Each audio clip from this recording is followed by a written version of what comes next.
আজি এটা বৰ ঐতিহাসিক দিন আৰু এটা দুখৰো দিন যে আমি এনেকুৱা এখন গ্ৰন্থ আজি উন্মোচন কৰিবলগীয়া হৈছে, যিখন গ্ৰন্থ কৰিবলগীয়া নহৈছিলে, কিন্তু কি কৰিব, স্বৰ্গদেউ আহোম ৰজা থকাৰ দিনৰ পৰা আপোনালোকে জানেই ধৰ্মৰ বিদ্ৰোহ হৈছিল, ধৰ্মৰ কাৰণে মায়ে মৰা বিপ্লৱ হৈছিল। বিপ্লৱ হোৱাৰ পাছত এচাম মানুহ ওলাই গ'ল, অনিৰুদ্ধপন্থীসকলে মায়ে মৰা ধৰ্ম নামে মায়ে মৰা ধৰ্ম কৰিলে। দামোদৰদেৱে ব্ৰহ্মসংহতি কৰি তেখেতে ওলাই গ'ল ব্ৰহ্মসংহতি লৈ। তাৰ পাছত মাধৱদেৱে আকৌ 12জন শিষ্যক শিষ্যস্ত্ৰ দিলে। সেই 12জন শিষ্যৰে আকৌ 3 সংহতি উলিয়ালে, নিকা সংহতি, মানৱ সংহতি, কাল সংহতি উলিয়াই মুঠতে 4 সংহতি হ'ল ব্ৰহ্মসংহতি লৈ। তাৰপিছত আমাৰ শংকৰদেৱ গুৰুজনাই যিটো উদ্দেশ্য লক্ষ্য লৈ এই বৈষ্ণৱ ধৰ্ম প্ৰৱৰ্তন কৰিছিলে, সেই ধৰ্মটো বিজতৰীয়া হৈছিলে, শেষ হৈ গৈছিলে। শেষত মাধৱদেৱেই শৰণ দিয়া, তেওঁ শিক্ষা দিয়া 12জন শিষ্যৰে এজন আছিলে আমাৰ গোপালদেৱ। সেই গোপালদেৱে দেখিলে যে ইছৰাম শংকৰদেৱৰ দৰ্শনখিনি এতিয়া শেষ হ'ব, গোটেইবিলাকে সংহতি কৰি তেওঁলোকে একোখন সত্ৰ কৰি ভকতৰ লোভত তেওঁলোকে নিজৰ নিজৰ নীতি নিয়মেৰে এইবিলাক বেলেগ বেলেগ কৰিলে, ধৰ্মটো নাইকিয়া হৈ গৈছিলে। তাৰপিছত গোপালদেৱে এই নেপালী ল'ৰাজন, যিজনৰ নাম, তেখেতৰ নাম, দেউতাকৰ নাম গুণ্ডাগিৰি আছিলে আৰু হৰকণ্ঠগিৰি আছিলে বৰ্তমান আমাৰ গুৰুজনৰ নাম। এই হৰকণ্ঠগিৰিয়ে তেওঁলোকে লখিমপুৰৰ পৰা গৈ এই গোপাল আতাৰ ওচৰত তেওঁ শৰণ ল'লেগৈ, তেওঁ তাত শিক্ষা ল'বলৈ গৈছিলে। তেতিয়া গোপালদেৱে এখেতকে এজন উত্তম পুৰুষ বুলি জানি তেখেতক নেপালীৰ পৰা তেওঁক অসমীয়া কৰিলে আৰু তেওঁক আগৰ হৰকণ্ঠগিৰি নামটো আঁতৰাই অনিৰুদ্ধ ৰূপে নামাকৰণ কৰি এই শংকৰদেৱৰ যিবিলাক পুথি পাতি আছে তেওঁক দি বাক্য দিলে যে তুমি এইবোৰ চাই তুমি ৰচনা কৰিবা আৰু এটা ধৰ্ম প্ৰকাশ কৰাকৈ। তেতিয়া অনিৰুদ্ধ গুৰুৱে কি কৰিলে, এইখিনি লৈ আহি তেখেতে নাহৰহাটীত 26 বছৰ কাল শংকৰদেৱৰ এইখিনি অধ্যয়ন কৰি তেওঁ 5খনকৈ গ্ৰন্থ লিখিলে। এই গ্ৰন্থ লিখাৰ পাছত সেইখিনিয়ে তেওঁ শৰণ ভজন দিলে। প্ৰথমে ঢেলিদৰ্জী ধ্যানপতি বচন্তি মুছলমানজনক দিলে, তাৰপিছত কৈৱৰ্তসকলক দিলে, তাৰপিছত ক্ৰমান্বয়ে বাকীসকলক দি গ'ল। তাৰপিছত তেখেতৰ মৃত্যু হ'ল।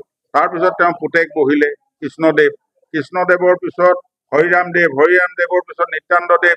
সেই সময়তেই আহোম ৰজা লক্ষীসিংহ, গদাধৰ সিংহ, আপোনাৰ খুৰা ৰজা, এইসকলৰ মানে অত্যাচাৰ চলিলে যে মায়ে মৰা ভকত নিধনযোগ্য, গোটেই মাৰি মেলি শেষ কৰিলে। 12 লাখ মাৰিলে, 8 লাখ ভকত, 4 লাখ ভকতনীক মাৰি এই লাষ্ট টাইমত যিখিনি পলাই মেলি থাকিলে সেইখিনিয়ে গৈ উজনিত থিতাপি ল'লে। কিছুমান এইফালে যোৰহাট শিৱসাগৰ এইফালে থাকিলে। সেইখিনি লৈ আমি এমুঠিমান মায়ে মৰা মানুহে এতিয়া আমি অসমত আছো 25-30 লাখ মান, আমাৰ 10খন জিলাত আছে। আমি এতিয়া আমাৰ ধৰ্মটো চলাই খাই আছো। তেওঁলোকে চাওকচোন, এই আহোম ৰজা পতন হোৱাৰ পাছত প্ৰথমে মাধৱ দাস বুলি এজনে আদিচৰিত লিখালে আৰু মাধৱ দাসে লিখিলে শেষত লিখিতম মাধৱম, মানুহে ভাবিলে মাধৱদেৱে লিখা আদিচৰিত, সেইখন কুৎসা ৰচনা কৰিলে, যিখনত অনিৰুদ্ধ গুৰুক ভাগত চোৰ, ছোৱালী চোৰ আদি কৰি এইবিলাক বহুত বদনাম দিলে। আৰে অনিৰুদ্ধ গুৰুতো ছোৱালী চোৰ হয়, কিন্তু আমাৰ অনিৰুদ্ধ নহয় ন, দ্বাপৰ যুগৰ শ্ৰীকৃষ্ণৰ নাতিয়েকে উশাক চুৰ কৰি নিছিলে, সেইজনে অনিৰুদ্ধ। আমাৰজন চোৰ নহয়। হয়, ভাগৱত চোৰো আছে অনিৰুদ্ধ কলিতা, সেইজন মাধৱদেৱৰ সম্বন্ধৰ নাতিয়েক। আমাৰজন নহয়। এইবিলাক ৰচনা কৰি কুৎসা ৰচনা কৰি আমাৰ ধৰ্মটো সেৱ কৰিবলৈ যি টি লিখিলে এইবিলাক। তাৰপিছত এইবিলাক গ'ল। ইষ্ট ইণ্ডিয়া কোম্পানী আহিলে। ইষ্ট ইণ্ডিয়া কোম্পানীটো ছাৰ এডৱাৰ্ড গেইট চাহাবে এসোপা লিখি থৈ গ'ল। এইবিলাক সেই কুৎসা ৰচনা কৰা সেই আদি চৰিত্ৰৰ পৰাই তেখেতেও এসোপা লিখি থৈ গ'ল। এইবিলাক এতিয়া ৰাইজে পঢ়িছে, আমাৰ ল'ৰা ছোৱালীও পঢ়িছে।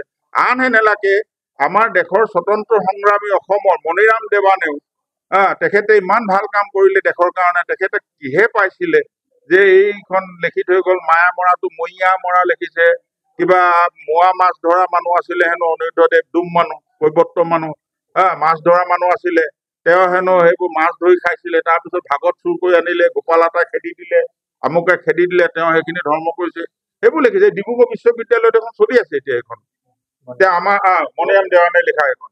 এতিয়া আপুনি ভাবি চাওকচোন, আমাৰ ল'ৰা ছোৱালীবিলাকে আমাৰে ল'ৰা ছোৱালী ইয়াত বিশ্ববিদ্যালয়ত কলেজত পঢ়িছে, সিহঁতিতো সেইখনে পঢ়িছে, আমাৰ গুৰুজন এইবুলি ভাবি আছে। তাৰপিছত আনহে নালাগে, আজি অলপ দিনৰ আগতে কিবা মীনাৰাম শইকীয়া বুলি যোৰহাটৰ এজনে শিৱসাগৰ এজনে আকৌ উল্টা পুল্টা লিখিলে। তাৰপিছত যোৰহাটৰ এজন ইঞ্জিনিয়াৰ কি ৰাভা, তেখেতে লিখিলে বহুত বেয়া হেৰি লিখিলে, ফেচবুকত লিখিছিলে। পাছত মই তেখেতক হেৰি কৰাৰ পিছত তেওঁ যেনিবা এইটো ক্ষমা খুজিলেওতো লিখিলে। তাৰপিছত এতিয়া আপুনি চাওক, উপেন ৰাভা হাকাচামা, ডক্টৰ উপেন ৰাভা হাকাচামা, তেখেত এজন আমাৰ বুদ্ধিজীৱী, তেখেত এইবাৰ অসম সাহিত্য সভাত প্ৰতিদ্বন্দ্বী কৰিছিল, হাৰিলে। সেইজন ব্যক্তিয়েও আমাৰ গুৰুজনৰ বিৰুদ্ধে ইমান বেয়াকে লিখিছে। আৰু বহুতে আমিতো এতিয়া সহ্য কৰি আছো বাৰু, কিন্তু আমাৰ উত্তৰ আমাৰ ল'ৰা ছোৱালীয়েতো এইবিলাক কি বুলি ভাবিব আমাক। সেইকাৰণে আমি এখন আজি গ্ৰন্থ উলিয়াইছো।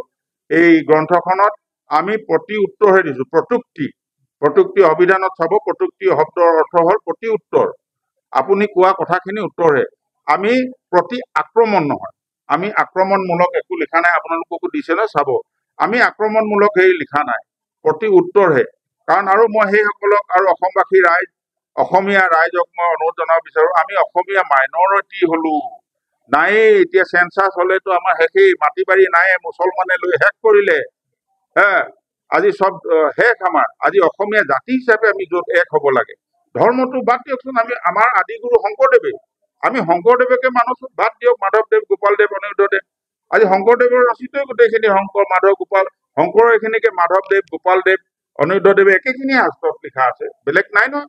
গতিকে সেইজনকে গুৰু মানুহ, কিন্তু আমি অসমীয়া জাতি এক হ'ব লাগে, আমাৰ উদ্দেশ্য এইটোৱে। আজি আমি ইয়াত যিখন দেখিছো, আমি এখন প্ৰযুক্তিত আমি এইটোৱে লিখিছো যে আমাৰ অসমীয়া জাতি এক হওক। ধৰ্মৰ নামতে বিপ্লৱ হ'ল। ভাৰত স্বাধীনতা আগৰ পৰা যিমান বিপ্লৱ, ফৰাচী বিপ্লৱৰ পৰা আদি কৰি যিমান বিপ্লৱ, চব মায়ামৰা বিপ্লৱ ধৰ্মৰ কাৰণে হ'ল। 12 লাখকৈ আমাৰ যি লোক মৰিলে, সেই সময়ত 12 লাখ মানে এতিয়া 12 কোটি। সেইখিনি কি মানুহ মৰিলে? আমাৰ অসমীয়া মানুহ মৰিলে ন, ধৰ্মৰ নামত মাৰিলে, যিয়ে নহওক মাৰিলেতো। গতিকে এনেকুৱা হ'ব নালাগে, আকৌ ৰক্তাক্ত হ'ব নালাগে, নিজৰ ভাতৃ ঘাটি হ'ব নালাগে, ধৰ্মৰ নামত এনেকুৱা হ'ব নালাগে। এইটো বাৰ্তা আপোনালোকৰ মাধ্যমৰ জৰিয়তে নিশ্চয় দিব বুলি অনুৰোধ জনাইছো। শ্ৰদ্ধাৰ অসমবাসী ৰাইজ, আমি সকলো যি ধৰ্ম পালন কৰে সেই ধৰ্মতে থাকক, আমি অসমীয়া জাতি এক হওঁ, এইটোকে মই আহ্বান কৰিলো। ধন্যবাদ।